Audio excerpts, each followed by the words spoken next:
Саламатсыздарбы әріптестер?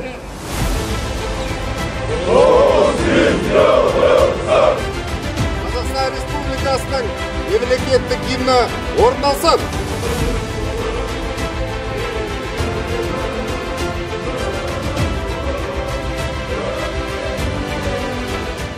Бұларды мына таулы аймақтарға беріп, мына қаламыздың Медеу ауданында участок бар.